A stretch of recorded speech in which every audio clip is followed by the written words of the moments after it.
The dispute over the AstraZeneca vaccine between the EU and Great Britain is entering the next round. According to the UK Minister of Health, the British have an exclusive contract and therefore receive preferential treatment. According to the British Minister of Health, Hancock, the UK has secured preferential treatment with vaccine manufacturer AstraZeneca. Regarding the dispute between the EU and AstraZeneca over reduced delivery volumes, Hancock told the Financial Times, "Our contract trumps them. It's called contract law and it's clear. The EU had a contract that only guaranteed best efforts on the part of the vaccine manufacturer, whilst London had obtained exclusivity." Yeah, nationalism there again. AstraZeneca had been thrown into a geopolitical dispute. This is difficult for any company, says Hancock. AstraZeneca behaved absolutely brilliantly in this, he says. Hancock warned Brussels against imposing export restrictions on vaccines. That would be a serious mistake, said the conservative politician. "I believe that free trading nations adhere to contract law. Life sciences companies would move to the UK, not a protectionist EU. From the UK you can export anywhere in the world. We will never put a stop to that." Yeah, but nothing was exported from there so far. But also with a view to a possible export embargo by the EU, Hancock said he was very confident that there would be enough supplies to give all Brits the promised second vaccination dose. The EU complains that while millions of vaccine doses have been delivered from the continent to the UK in recent months, almost nothing has gone in the opposite direction. Hancock emphasized that talks with the EU about this were cooperative, practice-oriented, and collaborative. The heads of state and government of the EU still want to discuss the vaccine shortage today, and AstraZeneca had drastically cut its delivery commitments several times and warned of production difficulties. The discussion today because when I'm filming it, not when you're seeing this. And around 29 million people in the UK have so far been vaccinated at least once. That's more than half of all adults. By mid-April, all over 50s, and by the end of July, all adults should have been offered a vaccination. Vaccine readiness in the UK is at around 90%. And something else is interesting. Streaming services like Amazon and Netflix are inherently very cautious when it comes to the numbers and audience ratings of their productions. Which topics are received in streaming and how well are they received, perhaps the best kept secret in the industry. It's only for some time that Netflix has published general top 10 lists of the most popular series and films on the platform. But if you are looking for specific figures, you will simply not find what you're looking for, unless it is about great success. The service sometimes make an exception for good advertising. However, you can only find out whether a series was a flop when it's dropped without a song. But that could change soon, at least in the UK. Because there, the Parliamentary Committee for Digital, Culture, Media and Sport is planning a bill that says that the streaming services should transmit their data to the public service broadcaster and the media regulator Ofcom. This is evident from the committee report, which was published online. These are productions that have been produced on British public television. One example is the Bodyguard series starring Richard Madden, which was produced by the BBC but also broadcast on Netflix. Amazon Prime reported to the committee that the company was exchanging ideas with public broadcasters about the success of content. But Amazon does not share any specific figures. Netflix had pointed out that it did not share this data because it was sensitive to business. In its report, the committee countered this. "We do not believe that sharing data on public service broadcasting content with Ofcom and the broadcasters would be economically sensitive. Streaming services are an important second window for public service content, but without viewer data, it is difficult to fully assess their reach." The committee would also like to strengthen the rights of the UK public service broadcaster in streaming services.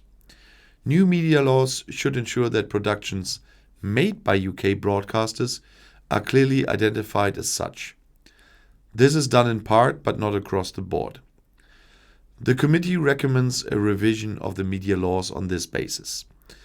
The content of British public broadcasters should be clearly marked and easy to find, with the logo of the respective broadcaster. Second, streaming services should be obliged to use the most important viewer data, at least the number of viewers, for public service content, together with Ofcom and the respective broadcasters, in order to enable a full analysis of the public service reach and the audiovisual landscape as a whole, the committee sums up in its report.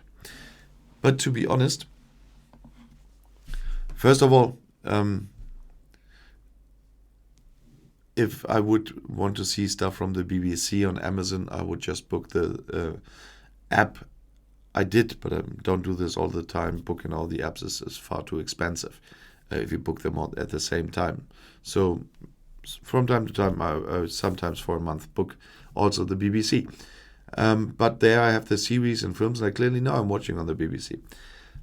What I believe is this could cause that the streaming services will not buy that stuff anymore, because they want to protect their data much more than they gain from some of these corporations, and they might stop cooperating. They are that big nowadays, they will be able to do that themselves. So I see more danger in this attempt of the committee than it will help, but we will see how that turns out.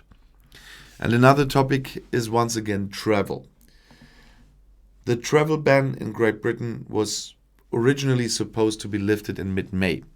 A draft law by the Prime Minister now brings an extension until July into play. Great Britain is in strict lockdown despite the success of the vaccination campaign to date. Some time ago, a step-by-step plan was presented, which should bring the island safely back to normal. I reported on that one too. This also stipulated that the travel ban should be lifted on May 17th. A new draft law now provides for the extension until June 30th, as the Point Sky UK reports. A vote is to be taken, was to be taken yesterday, from your point of view.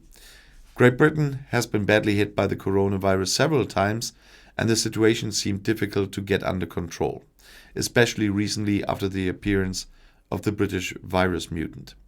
In the meantime, however, only new infections in the mid-4-digit range are reported. The progress in vaccination on the island is already showing the effect, and the British should be able to look forward to a return to normalcy. For this purpose, a step-by-step plan, as I said, was presented some time ago, which among other things was supposed to enable domestic travel, but later also international travel. All British are currently subject to a strict travel ban, according to which tourist travel is not allowed under any circumstances and is punishable by severe penalties. This step-by-step plan envisaged the possibility that the British would be allowed to travel internationally again without restrictions, as I said, from May 17th. However, this is now on the brink of a new draft law, and we see there clearly all the things you can't really plan with this pandemic. We have made changes here as well, and we will do so until enough people are vaccinated, and this will stay that way. So no plan will survive very long at the moment. But should people nevertheless make their way to airports or seaports, severe fines of up to £5,000 could be threatened. The new date should by no means be set in stone. The same goes there. No plan survives that long. In Great Britain, the Global Travel Task Force will decide whether and when travel for tourism purposes will be possible again. It will decide whether the first planned easings of domestic travel can actually be implemented on April 12th. And the date for June stands or falls accordingly.